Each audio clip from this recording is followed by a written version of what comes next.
Alô a todos, sejam bem-vindos ao nosso canal, no qual faremos tudo para implementar a educação e colocar em pauta temas polêmicos ou debates. Neste caso, hoje, vamos dar continuidade à questão da geometria. Prometemos isso no vídeo anterior. Então, este é o segundo.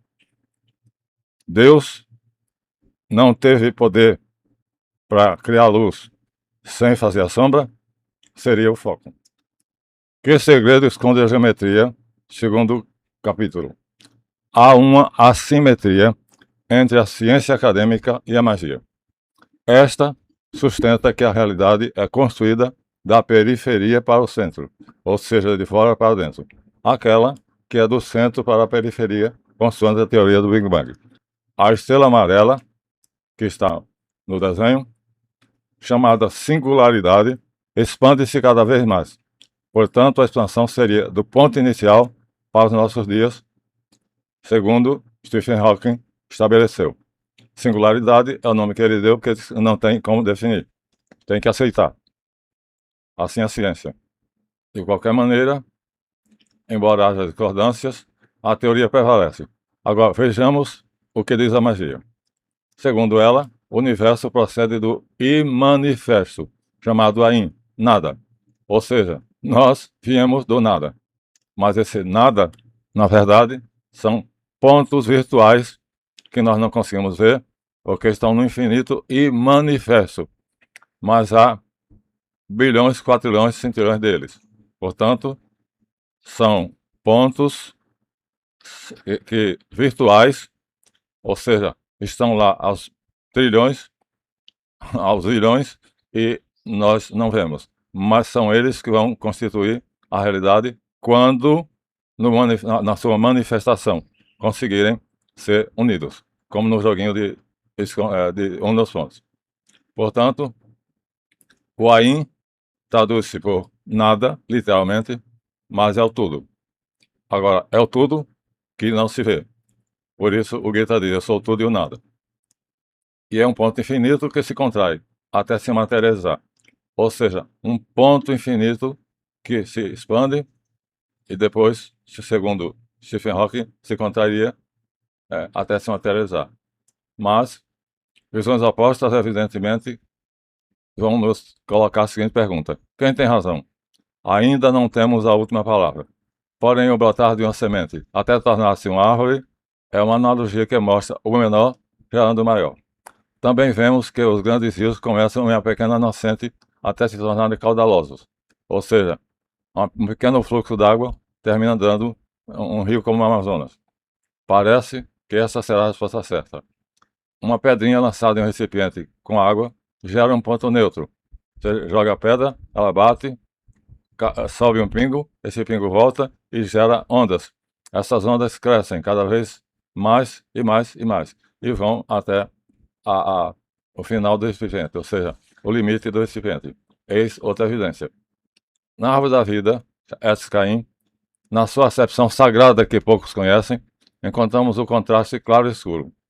E como das trevas não é possível extrair luz, a dedução lógica, se há o claro e o escuro, é que a parte luminosa surgiu primeiro, e consequentemente o restante do círculo ou do espaço infinito não é visto. E se não é visto, para nós é interpretado como trevas. Keshek, em hebraico. Nesta ótica, entra a escritura, o hierógrafo, né? O escritor do sagrado chama-se hierógrafo, e a escritura chama-se hierografia, de hiero, sagrado. E grafos, escrevam. Ele faz Deus ordenar que haja luz. Deus diz, haja luz, mas essa ordem é contrariada. Por quê? Porque Deus não pôde impedir que surgissem as trevas. O que fez foi dividir o espaço em duas metades, luz e trevas. Textualmente, disse Deus, haja luz, e aí aô, e houve luz, vi aí aô. E viu Deus que a luz era boa, e fez separação entre luz e trevas, mas não pôde impedir as trevas. Ou seja, o surgimento da luz necessariamente produziu a sombra. Mas essa doutrina constitui o taoísmo. ou que eu chamo a pata de boi. Mais tarde, no Gênesis, Gênesis 1, de 3 a 25, o agiógrafo, escritor sagrado, justifica a aparente impotência divina. É só ler em Gênesis 1, de 3 a 25. Está assim: Deus disse: haja luzeiros no firmamento dos céus, para fazerem separação entre dia e noite. Aí, lá ele separou, viu a luz como sendo boa e dividiu, separou luz das trevas. Aqui está a continuidade. Mas isso é o quarto dia, e lá é o primeiro. Para que esses luminares fossem sinais das estações, e de dias e de anos, e fossem luzeiros no firmamento dos céus, para alumiar a terra, e assim se fez.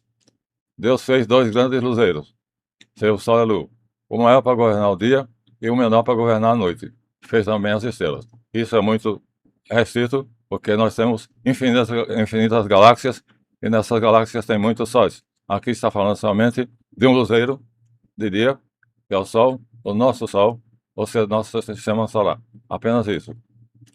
Logo, o hierógrafo aqui se resume somente à nossa Terra.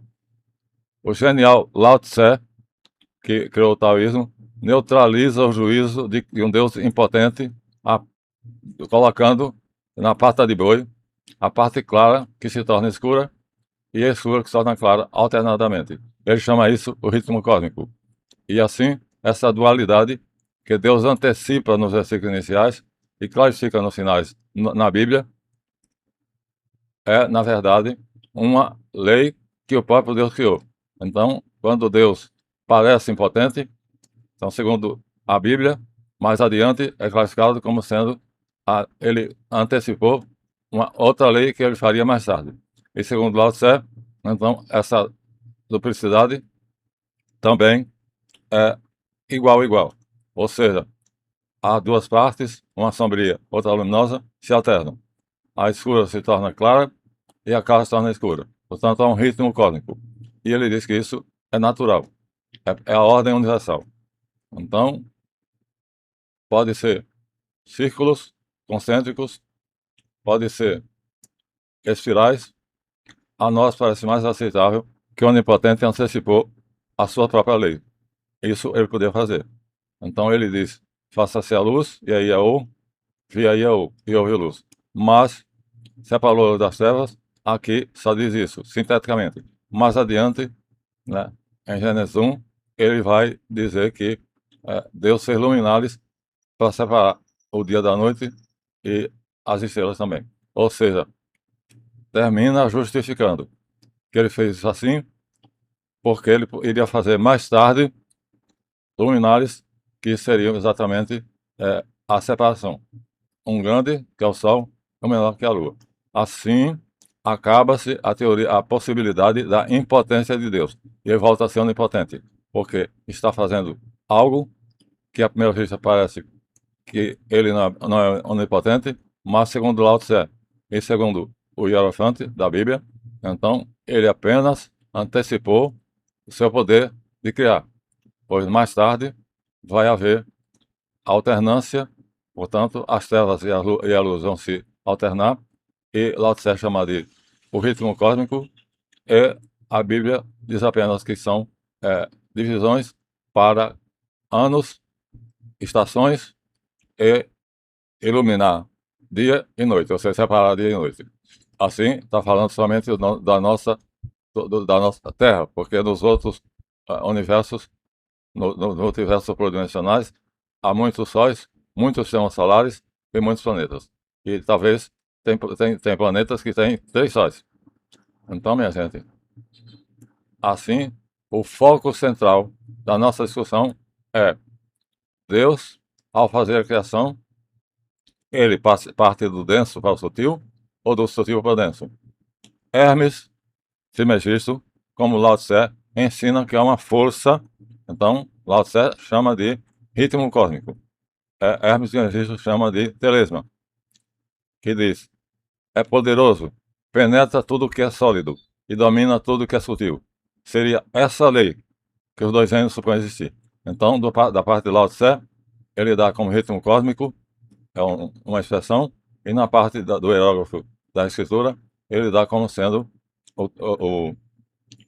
a questão da antecipação de uma lei que vai fazer no quarto dia, os luminares, terceiro ou quarto dia, os luminares. Então podemos aqui colocar círculos concêntricos, mostrando que do denso você pode escolher do centro para a periferia ou da periferia para o centro.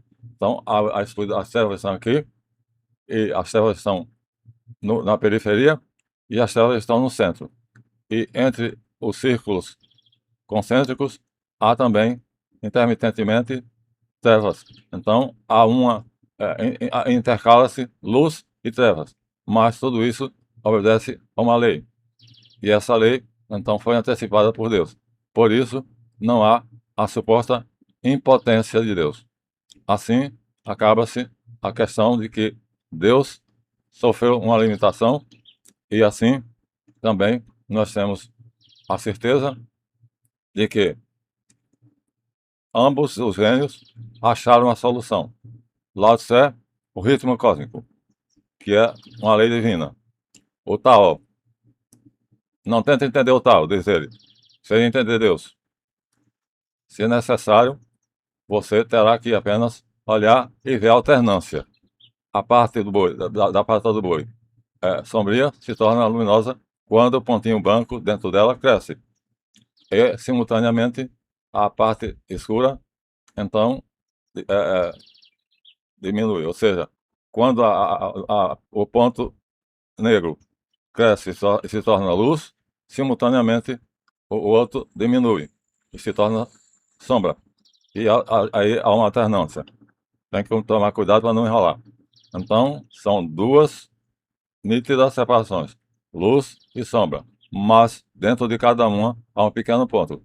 Esse pequeno ponto na parte luminosa, é um ponto claro, luminoso. Esse ponto claro se expande e se torna a parte sombria como sendo luz, luminosa. E na parte luminosa, há um ponto preto. Esse ponto preto, sombrio, cresce e torna a parte luminosa escura.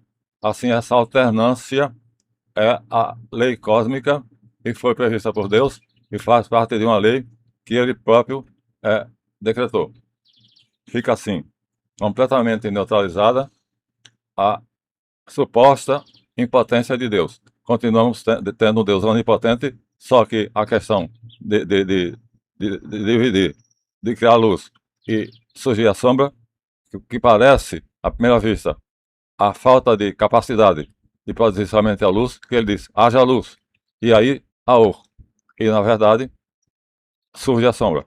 Então, aí, depois é explicado que a sombra surge porque a luz projeta a sombra. É impossível ter luz e ter um objeto sem que esse objeto projete a sua sombra.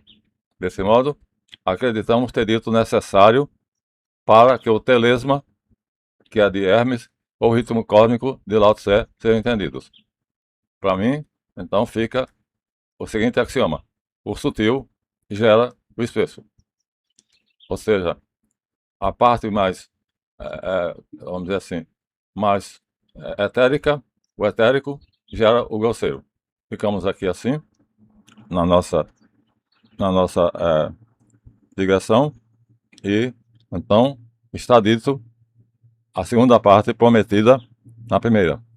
E aí, o foco seria se Deus é onipotente ou não.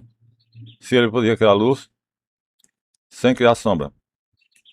Podia. É o que dizem tanto Lao Tse quanto os imergistas. Mas cada um dá um nome diferente. O ritmo cósmico, então, é a lei de Deus. Portanto, é ele, é o poder dele. E o telesma é uma lei de Deus, poderosíssima. É um imergisto. Portanto, é a vontade de Deus, estabelecida por ele. Assim, minha gente, acaba-se qualquer dúvida sobre a onipotência divina. Deus, portanto, continua sendo onipotente, onisciente e onipresente. Pronto. Temos aqui então o nosso sinal. Terminamos aqui, como diz Brian Sueden, e talvez façamos alguma coisa agora sobre magia. No próximo, ligando mais a magia do que nesse vídeo. Mas acho que isso aqui é necessário. Por quê? Porque a geometria, a maçonaria, é a ciência das ciências. É a ciência mágica.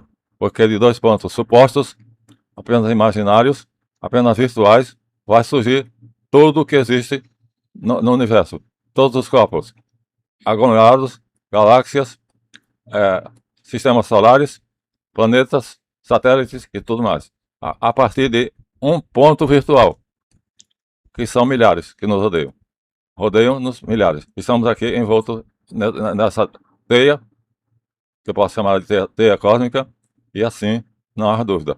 Então, mantém-se assim ambos os gênios através de um artifício que é lógico, né? Mantém a imagem de um Deus onisciente, onipresente, onipotente. Ficamos aqui porque já dissemos tudo que nós precisamos ter dito. Até a próxima.